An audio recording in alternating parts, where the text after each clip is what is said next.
we know Lacey's working on it and we know that Tim is whatever. I don't know.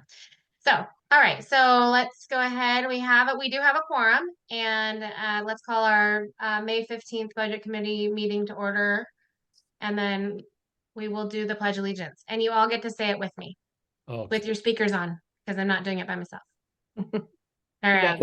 Okay. I pledge allegiance to the flag of the United States of America and to the republic for which it stands, stands, one nation, under God, indivisible, indivisible, with liberty and justice for all. I mess that up every time when we do it like that. So we got through it. All right, now I need a motion to approve the agenda. I move to approve the agenda. A second. Awesome. All right, all in favor? Aye. I can't see you all, so we're gonna go with somebody can, and we're all in favor. Perfect. Moving right along, we have to elect our budget committee chair. Anybody have any nominations for that or interest in the chair position? I have an idea.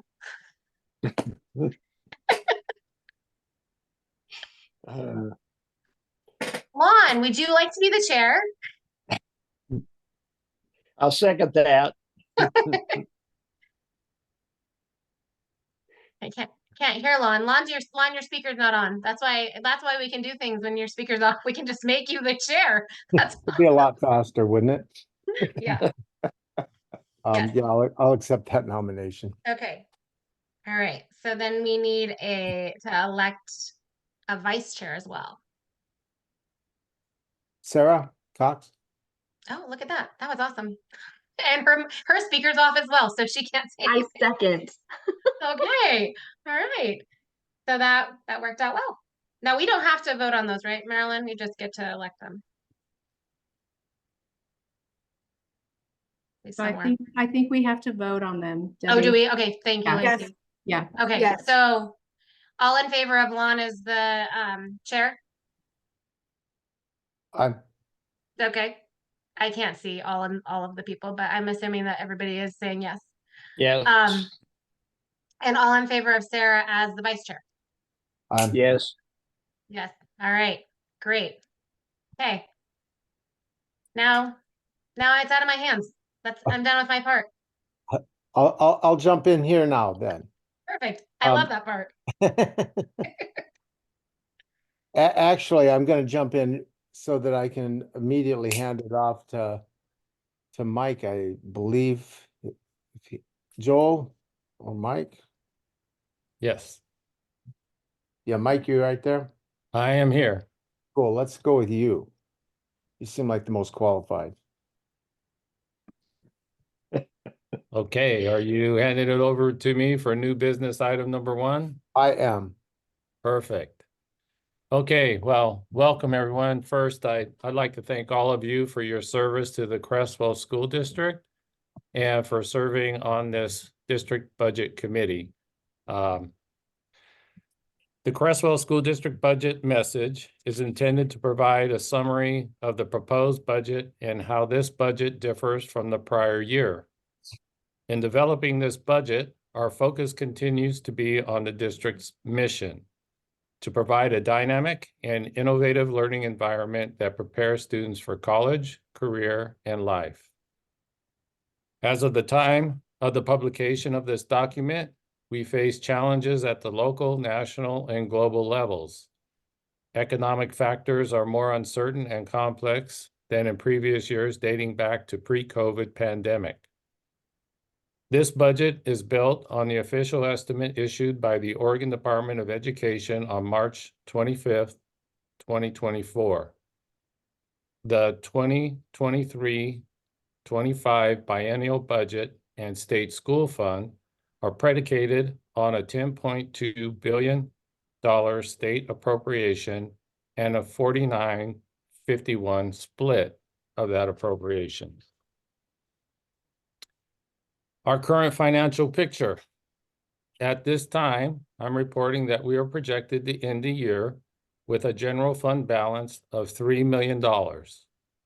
This is an increase of $1,830,000 above our budgeted contingency for the 2023-24 fiscal year. Our end fund balance has grown due to our efforts with the decision to decrease budget expenditures and transfer staff into different funds such as SIA and ESSER grants to build the end fund balance reserves in preparation for the anticipated fiscal funding cliff in the 2024-2025. With the assistance from the ESSER federal relief grant, the district has been able to absorb roll-up costs, maintain contractual agreements, and give staff compensation increases. Our revenue challenges.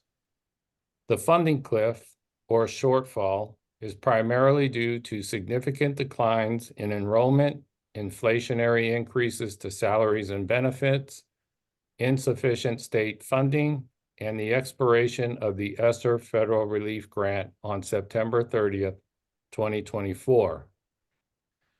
Enrollment has declined by 170 students, or approximately $1.7 million in state schools funding since the 2019-20 school year. The majority of the enrollment decline is due to birth rates, which has resulted in low kindergarten enrollment over the past 3 years. Additional factors are homeschooling, transfers to charter schools, and transfers to other school districts. With the loss of the ESSER grant, we are projecting a fiscal funding cliff of $2.1 million at the end of the 2024-25 fiscal year. The state of Oregon did not provide adequate funding for the 2023-2025 biennium to maintain cost increases due to high inflationary rates. Expenditure issues approach. In anticipation of this funding shortfall, for the past 2 years, we have been reducing staffing to enrollment levels through natural attrition via retirements, resignations, and transfers of staff to open positions. We will continue this strategy through the 2024-25 school year. We are also proposing a budget contingency reduction of 1% from 7% to 6% for the 2024-25 budget. In preparation for the 2025 to 2026 budget, we are projecting cuts in staffing and programs to balance the budget. I recommend that we convene an ad hoc finance committee winter of 2024-25 to address the funding challenges that we will face for the 2025-2026 fiscal year. Regardless of the many challenges we face, we are committed to developing a budget that will best serve the students of our community. The district staff are proposing a budget that allows the district to continue current service programs to students and to move forward with our implementation of the continuous improvement plan that was developed by the Creswell community through the strategic planning process in 2022 to address the needs of all Creswell School District students. In addition, we are estimating grant funding to support our strategic improvement initiatives from the Student Investment Account, High School Success, and the facilities improvement with the Current Bond, Awesome Grant, and the Seismic Improvement Grants. Therefore, I recommend the attached 2024-2025 Creswell School District budget to the Budget Committee for adoption. Sincerely, Mike Johnson, Superintendent. Thank you, Mike. I imagine some of you have questions, and I want to get to those with Mike. I will start off with Mike. I'm aware of what the ESSER grant is. That was secondary to COVID, and the state got $1 billion and spread it out, and that ends in September. So that part made sense. What was the SIA grant? I'm sorry, I can't the student investment account. I don't understand that one. Student investment account grant is a result of the state and the corporate taxes. So that's where the corporate tax funds go. And Oh. they come to us through the SIA grant each year. The SIA grant is also based on enrollment. So as our enrollment has declined, so has our SIA grant funds. Thank you. I didn't remember that. Okay. Mhm. Two more questions. We've dropped 170 students, which is a significant number, obviously. What is that trend as of what we saw this year? I know that 170 from, I think that was 2019-20, and we're 170 down. Is that still continuing? Is that increasing? What's the trend? So we have seen a trend go from 40 to 25 to 25 in the last 3 years. I believe those are the numbers, but we're looking at 20 to 30 students a year on the downward trend. Our biggest loss was 70 students, I believe, or so in 21, 22. So no, no flattening of that curve then, really. I mean, we just continue. Yeah, our kindergarten class continues to be about 80 students, 70 to 85, so average of 80. And that is not keeping pace with our graduating classes and those enrollment numbers. And that's how we come up with the loss over 3 years. I see. Thank you. Final question, at least on this part, is the transfer rate is listed as one of the reasons we're continue to lose people. And has that been quantified in any way so that we know what that trend is? Well, with the homeschool is our biggest, I would say, reduction in enrollment next to birth rates. It's the homeschooling of our primary kids, K1, 2. Uh-huh. And with the homeschooling numbers, I believe we're at about 70 to 80 on that last count that I had a year. And then our transfers out to charter schools would be our next number up. And that's ranging right around 30 to 35. And then transfers out of districts would be the third amount of students out.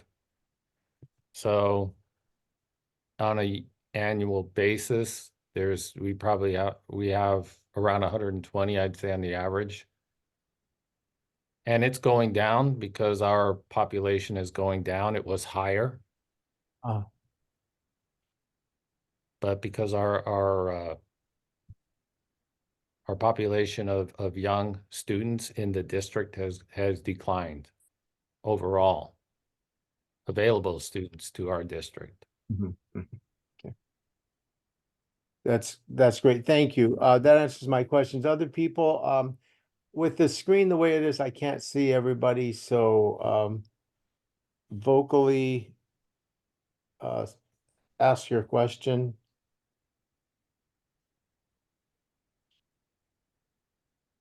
Hearing no questions, let's go on to the review of the general fund and go into that then.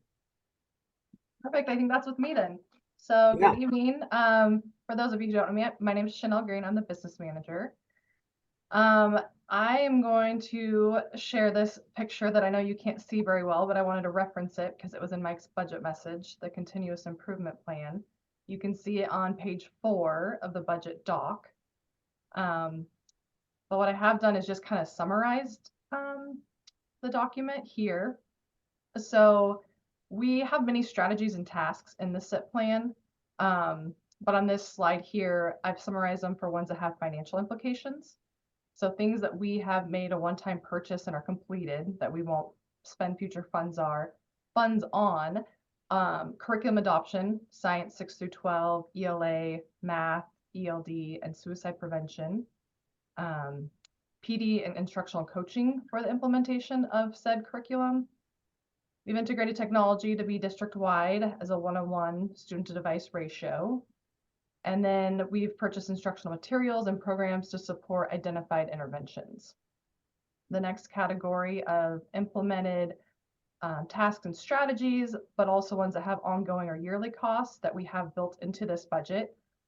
Parent Square software for our communication, the new Scratch cooking food program, summer enrichment programs, student success coordinator at Crest Lane, community engagement coordinator at district office, ELD teacher at the secondary level, ELD support staff at Crest Lane, intervention teacher at the middle school, additional staffing at high school to support the CTE programs, additional classified staffing to support small group instruction at the K-3 level, contract with behavior specialists for K-12, providing opportunities for students to earn credits via online or after-hour recovery programs, every student developing a personal education plan, part of CIS, personal finance class for all seniors, which funds the curriculum and a half-time FTE teacher, recognition and incentives for attendance program, iReady, which is an assessment benchmarking tool, PLC and data leadership teams, technology maintenance and replacement, improving and building capacity within health services, and creating a clothing closet and snack, let's say food pantry for all students to access.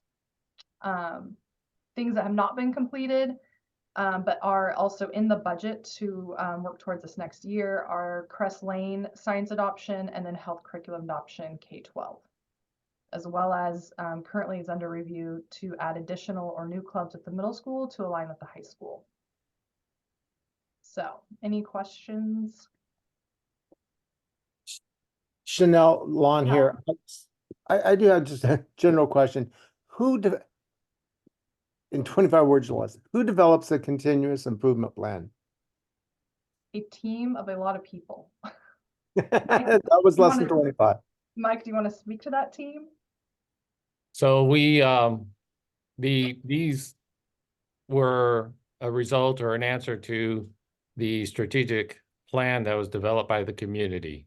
So we went out to find best practices on how we could implement those tasks that were identified by the strategic planning committee to make improvements for our students throughout our district. And so once they handed it off to us, to the district leadership, then we researched best practices and then implemented the goals and the plans to achieve what had been set out in the strategic plan. Thank you. Sorry about that interruption. I just wasn't sure exactly how that went. Chanel, continue going on. Sorry. Yeah, no, great question. Well, that kind of wraps that up. So moving on to the next agenda item, which was general fund. I'm gonna start with revenue, and I apologize to those who have seen some of this before, but I've been given good feedback on the way it flows. So if it's repetitive, I apologize, but I know there's new people on here too, so I kind of wanted to just break down where the bulk of our general fund revenue comes from. And so local sources are, a big one. We have 4.4 million coming in from property taxes, the county school fund, and the common school fund. We have our state school fund as the largest portion, 10.2 million. And then our beginning fund balance is the third largest, coming in at 3 million.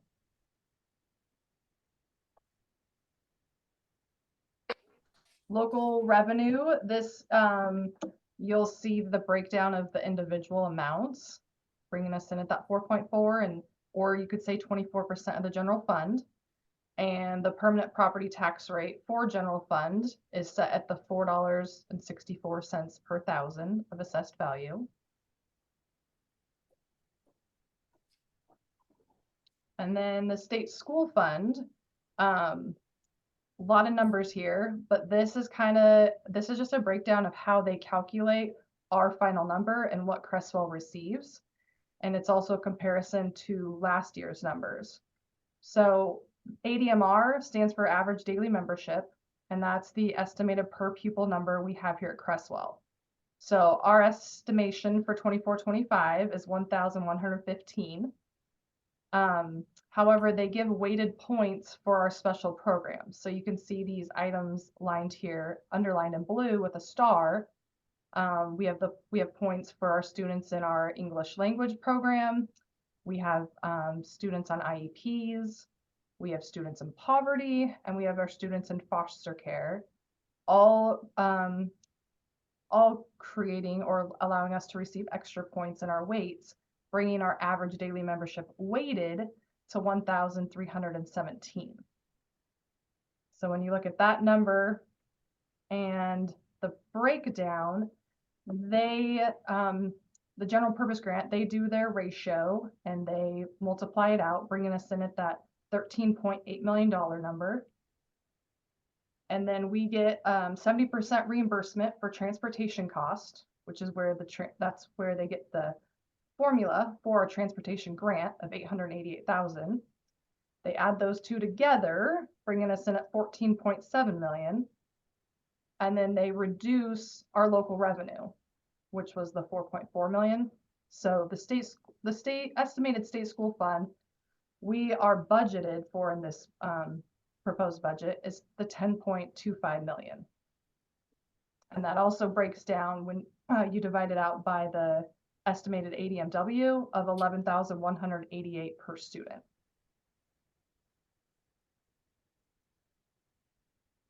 Any Great. questions on that?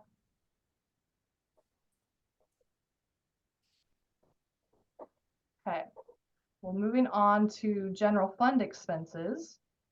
Since education of students is a service profession, payroll expenditures, including benefits, make up about 74% of our general fund expenses. The budget expenditures of salaries and benefits are determined in accordance with our collective bargaining agreements. So as you see here, the blue and orange represent the 74% of salary and benefits. The green 9% is the third largest of purchase services. And then we have a few other categories by object. Can I ask a question about that one? Yeah. 7.54 for other. Do we have like what the other is? The Or other what that is covers? gonna be like interest. It's gonna be because you have your purchase services in your 300s, your supply materials are in your 400s, but then we have some 500 objects. And so I think most of that is going to be made up in interest payments. I don't think we have too many other 500 level objects. Okay, thank you. Mm-hmm.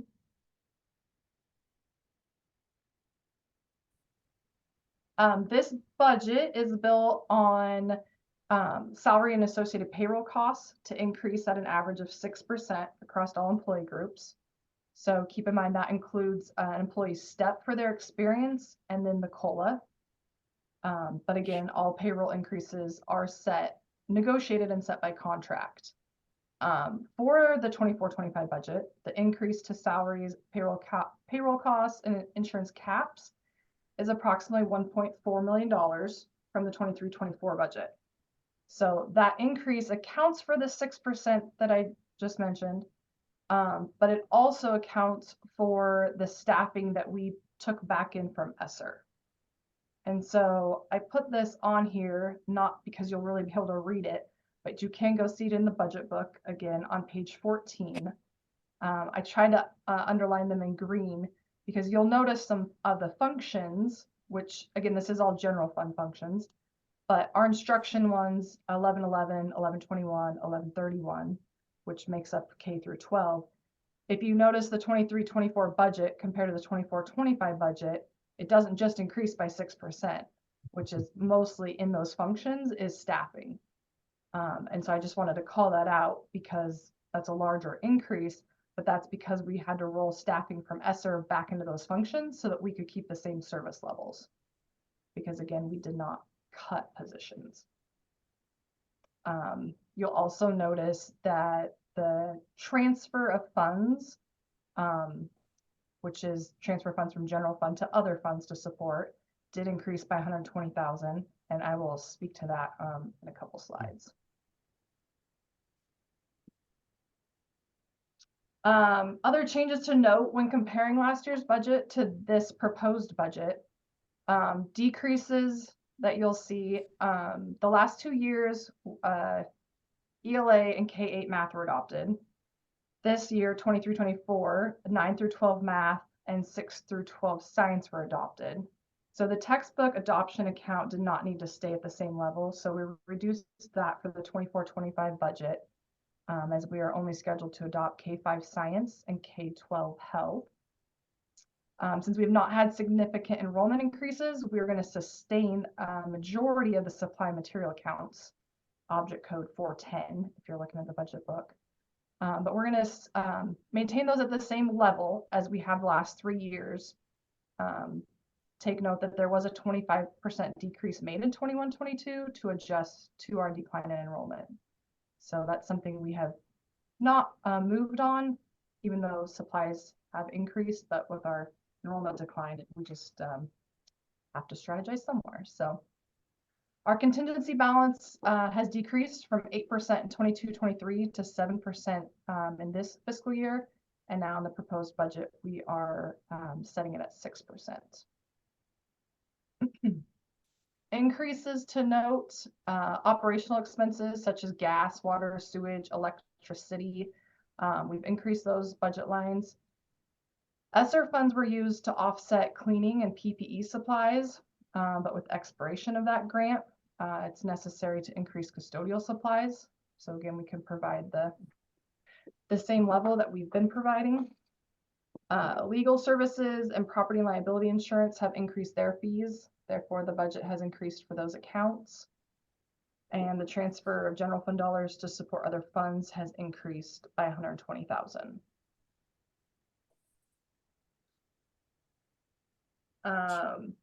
In summary, the 24-25 proposed budget for general fund is $1,604,903 increase from the 23-24 approved budget. The increased amount is due to property tax revenue, state school revenue, and the beginning fund balance.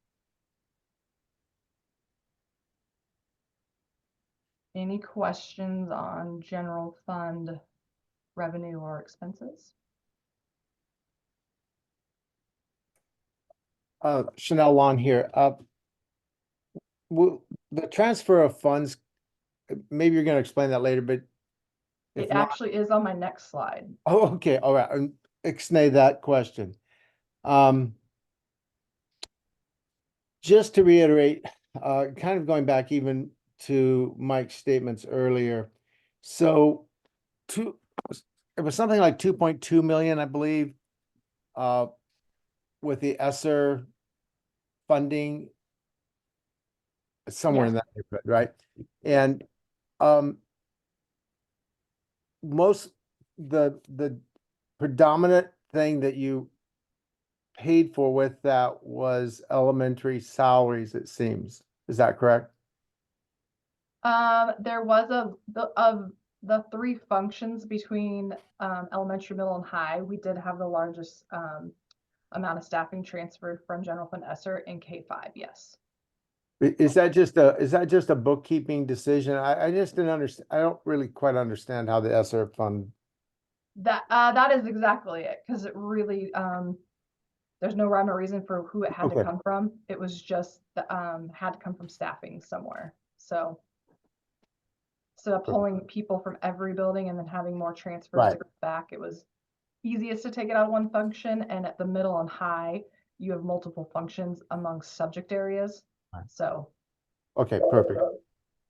And then this is an odd question, I realize, but bargaining, Mike, was that last year that with bargaining with the unions is that, I can't remember what year. We bargained 2 years ago. And So we are just coming out of a 2-year contract agreement with our certified folks, and next year we'll be coming out of a 3-year agreement with our classified association. So negotiations will start next year, next fall-ish? We're bargaining this year with our certified association. Next year, we're bargaining with our classified association. Thank you. I appreciate that. Chanel, I apologize again for my, No, your questions are great. And I can stop every slide, or I can just kind of stop at the end of each section. So, or someone can just shout that they have a question. did anybody else have any questions for Chanel on the general funds information?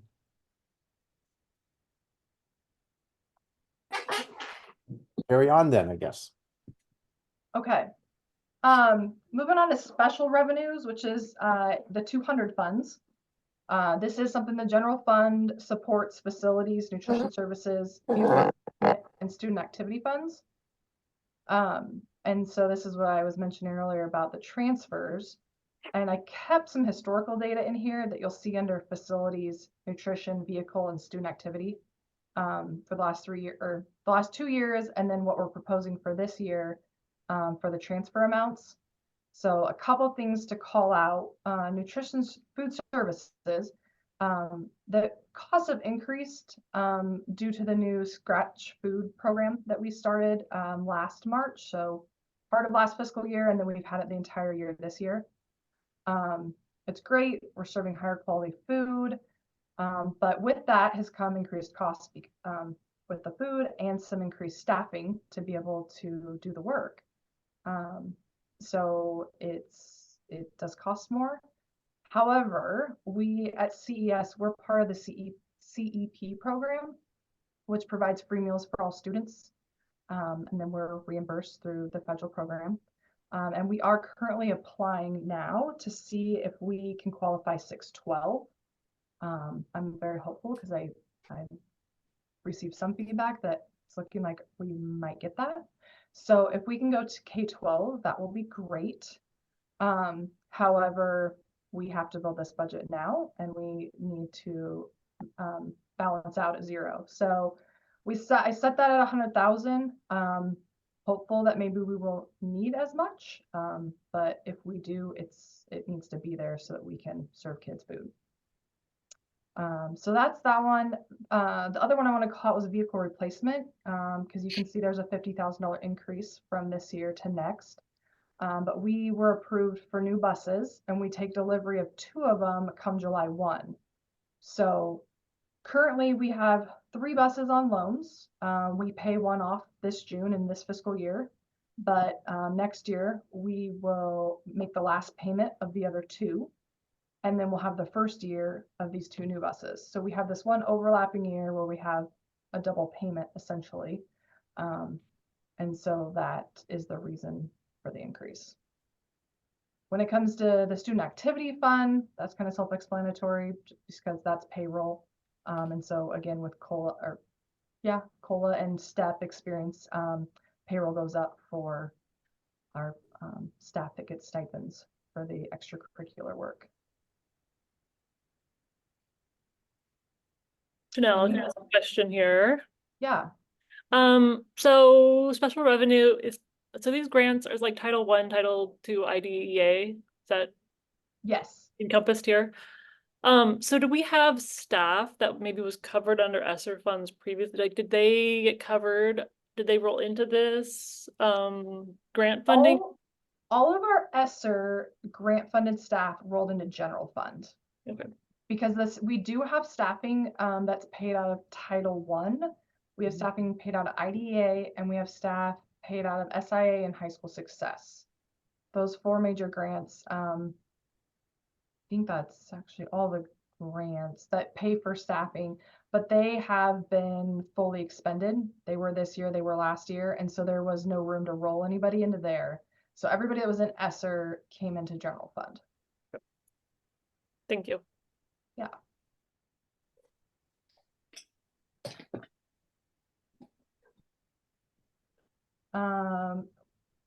Debt service funds. So debt service fund for the 2013 B Go bond has a repayment total in 24-25 of $1,532,223.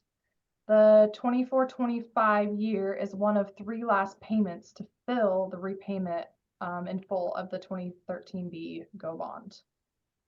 The debt service fund for the new 2023 GO bond has a repayment total in 24-25 of $170,000.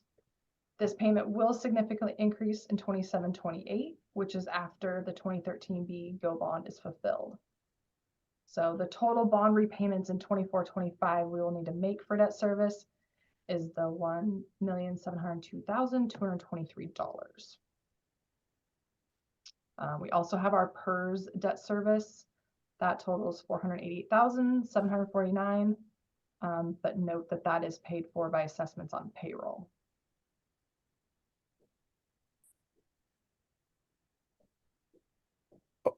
I think you just answered my question on PERS debt service.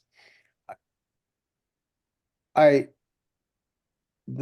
PERS debt service, you just said comes out of payroll? I guess. Yes. I can't. No, I realize, I'm sorry, this always confuses me. I realize that we make a PERS payment per every employee and all of that. I get that. But are we, the debt service, I thought that was still paying back this huge debt that every district incurred 20 years ago. Yes, I think we have 4 more years of payment on it. And then That was my question. Chanel, you're great. we're getting really close. It's actually kind of exciting to make the debt service repayment page document because I keep dropping years off. And now that this is like my 4th year doing it, I'm like, wow, we're actually getting down there. This is kind of exciting. Seriously. And I think we you can need to have a see that in party. the budget book. So if you're curious to look at a Yeah. few years out, it's in there. That is definitely worthy of a party. What a ugh. Nest. Gosh, Chanel, you nailed so many of my questions. That was phenomenal. Thank Good. you. Well, I think there's also, there's one more, only because it's a new one to us because of the 2023 GO bond. We'll have a capital project fund. So I just wanted to call out that the 2023 GO bond provides us $18,012,315 in funds to budget for identified bond projects. 85% of those dollars, which equals the 15 million, must be spent by September 2026. So this is the first year you'll see this in the budget, and you'll see it for a couple more years to come while we work through these bond projects. Question about the bond, not so much bond, love the bond. Are we anticipating that with the facilities improvement, our property insurance will increase? And do they assess that at a certain time, like once everything's complete? Property insurance? Wasn't, That is a great question. I'm gonna write that down. I mean, it's a future problem, but I'm just curious. No, it is a great question because I actually talked with them about their rate increases that have been pretty significant last year and this year, but I did not think on that angle, so I will ask.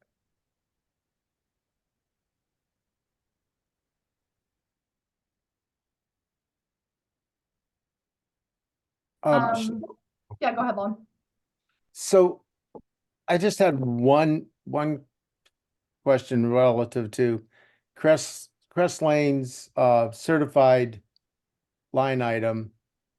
It seems like it made a big jump, and I'm trying to figure out why did it look like that from 998,500 to 1.5. Yes, so you're talking about the 1111 function. Yep. It was just shy. I think it was 900 and something thousand. Yeah. That's the majority of the licensed staff that were transferred to ESSER were from that function. I believe we had 9.0 FTE to be specific. That this year in 23-24 were being paid for out of ESSER, but they're the same teachers that were in the 22-23 budget being paid out of general fund. Yeah. But okay. that was the group that were the lucky ones that we picked to put to ESSER, and now we're bringing them back. So it just flipped out and then flipped back in. Yeah, Got it. Thank you. I should have known that. Thank you. no problem. Um, so in summary, this is the proposed amount for all budget funds.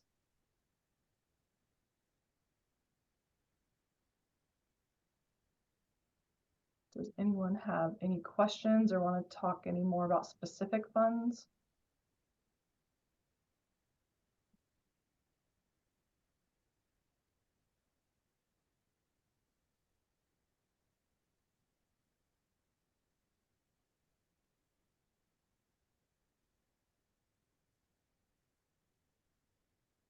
Chanel, this is Lacey. I just think you've done a great job putting together a summary of all the different changes for us. Sometimes the school budgets can be hard to understand with how they're broken out, but you've done a really good job of summarizing in the way that citizens understand, or those of us that are not administrative. So thank you for all this hard work and for the great summaries of the changes. You're welcome. Thank you.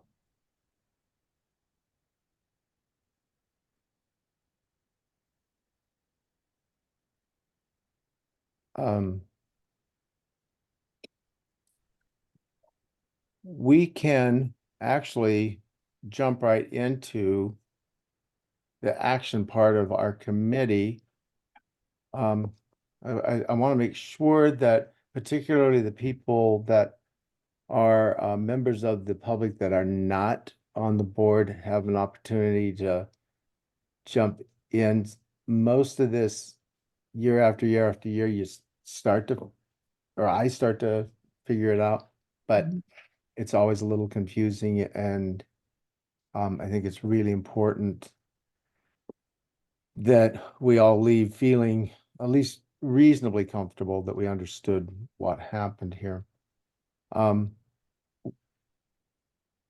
Going back again to Mike's statement, the ad hoc finance committee, I think you discussed it perhaps next year.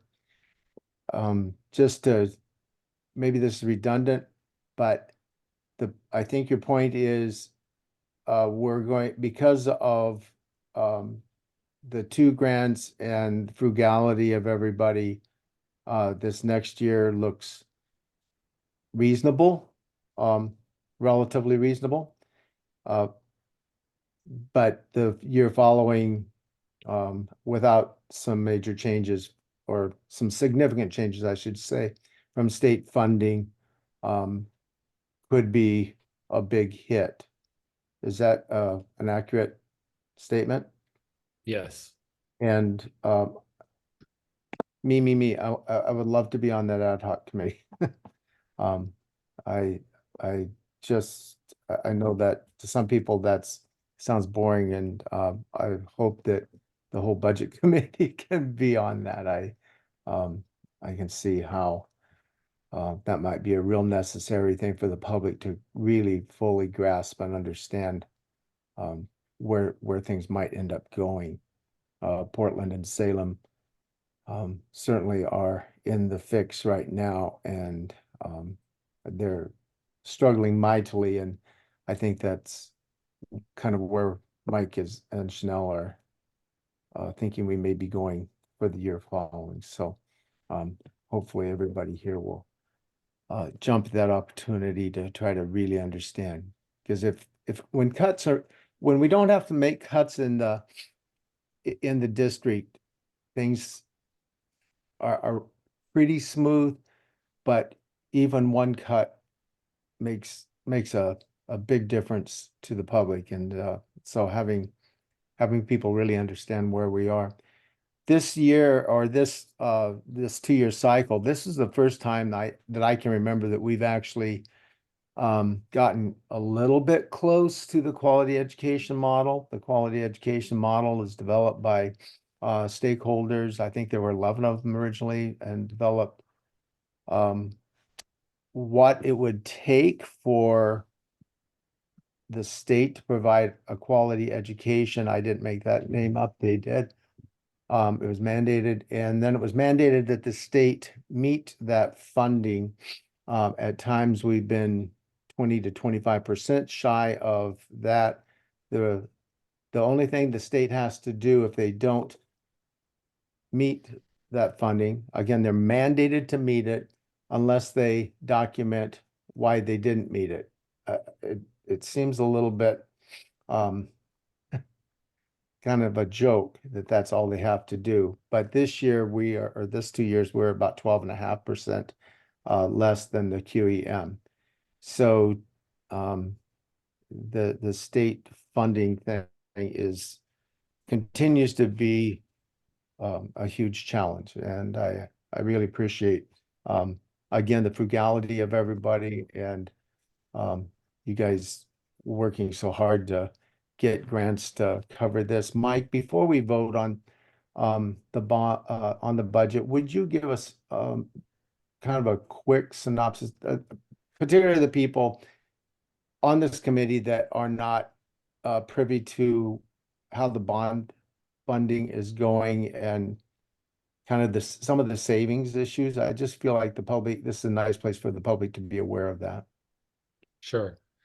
So, we have looked out to see what all grants are possible to assist with our facilities improvements. So we look to energy grants, both state and federal. We look to the Awesome grant. That's the matching grant for the bond. So $4 million there. We've looked at partnerships with other organizations to assist with our facilities, like the Council for Sports Development, who is assisting with our fields. So when our fields are completed, our activities field that we've already completed out there with football, soccer, and those other sports that play on that field, the track, the baseball, and the softball field, we will have an approximate value of about $8 million in facilities out there with an investment of less than 50% of that value due to the partnerships. So out of the bond funds, we're looking at that investment of about half of the 8 million or less. That's a very conservative amount, but we are always chipping away at that.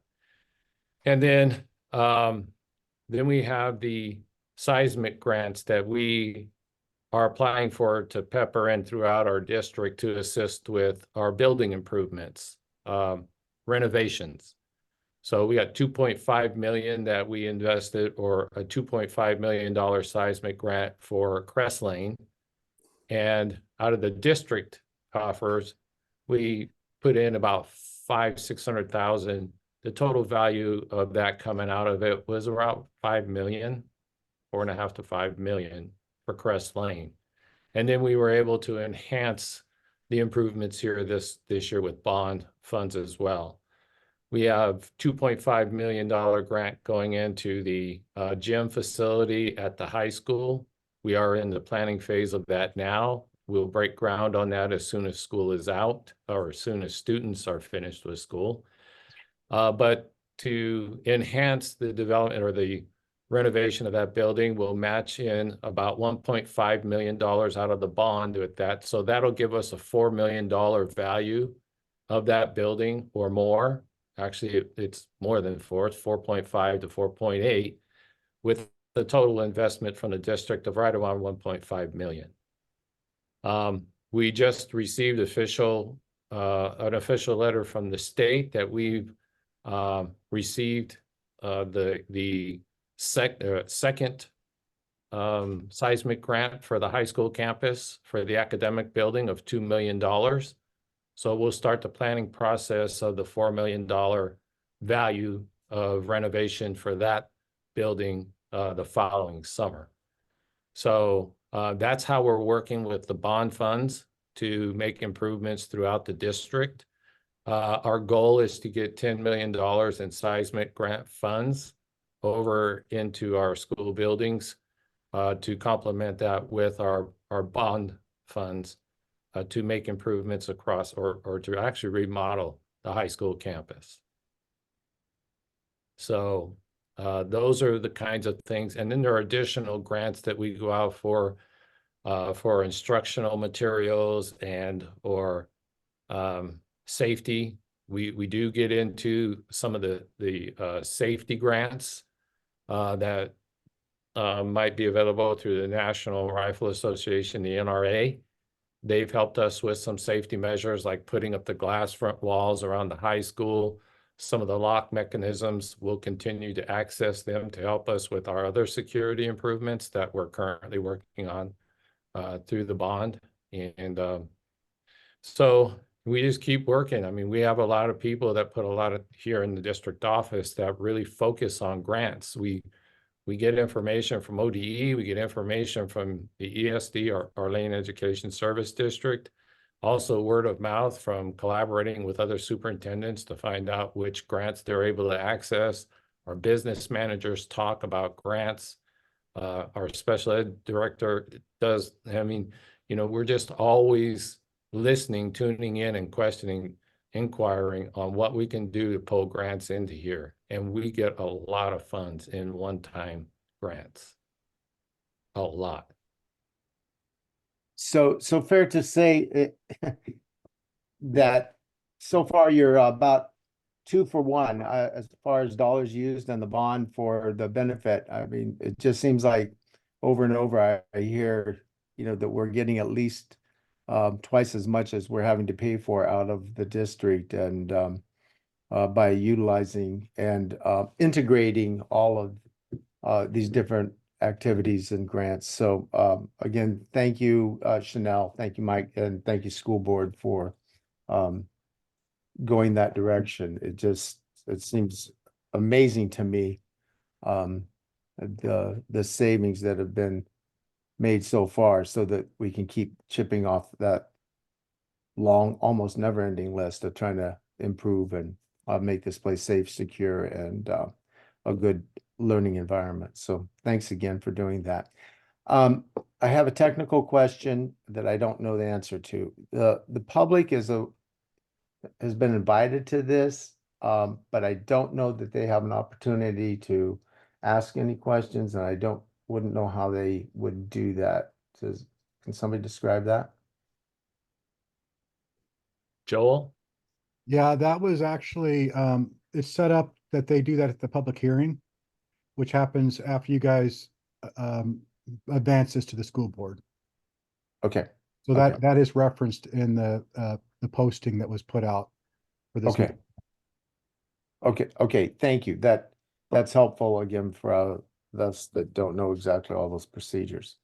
We do also invite people to make comments on our info web address, and there was no comments tonight, so.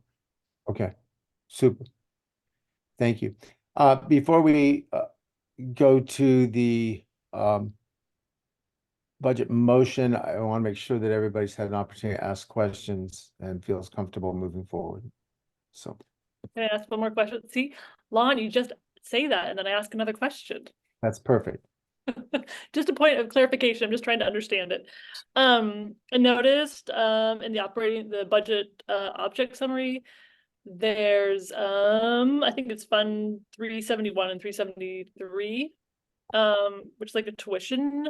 We're paying tuition. Is that, I'm interpreting that as like the state pays like their state is seeing it as funds to Creswell, and then Creswell has to pay it out if students transfer out of the district. Is that the right interpretation of that fund? Those object codes are actually for under special services, because I think, is it under function 1250 that you're looking at? Let me go back to the book. I don't know. I already closed the book. No worries. I'm pretty sure the 371 and 373 is there's only budgeted an allotment under the 1250, which is our SPED program. And so those are our students that have an alt placement. So it's either to another district or to, I think it's coded other district or I think there was other education service. yeah, there We were pay Lane ESD, and then we also pay other school districts if our kids are part of their program. Gotcha. So perfect.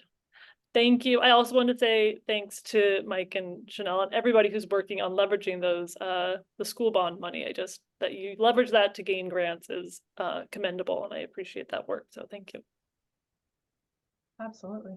I did, Lon, if it's okay, I wanted to point out on this that This 18 million that's here and in the budget, that is the amount we were given for the bond from our loan. And so you'll notice that full amount is being budgeted for 24-25. Although if you've noticed, we've done a lot of work this year, but none of those bond funds have been touched yet because it's all going to the Awesome Grant first. So Oh, great. Actually, that's really helpful. Thank you. I wasn't aware of that.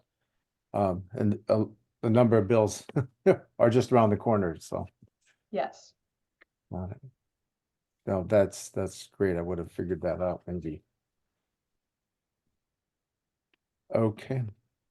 Hearing or seeing no hands raised or people voicing their questions, I will go ahead and make a motion to approve the 2024-25 proposed budget and assess the permanent tax rate.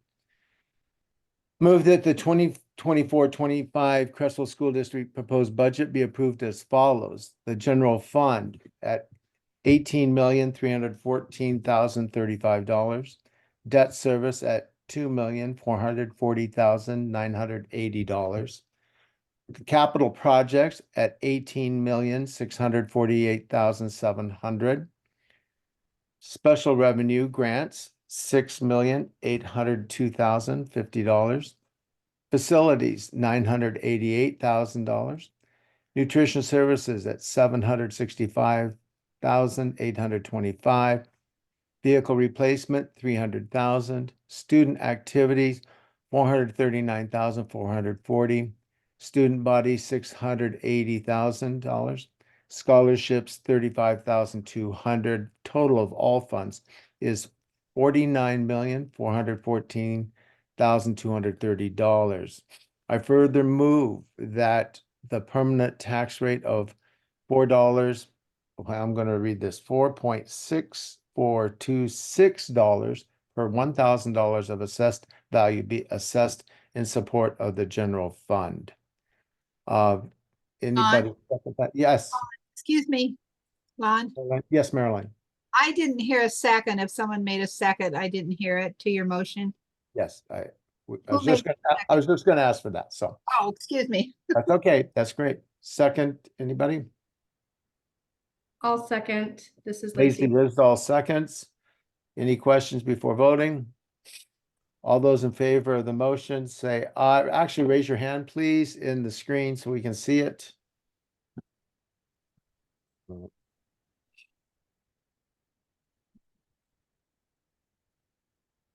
And all those against, raise your hand. Okay, just because I want to make sure that we are clear on this, all those in favor say aye.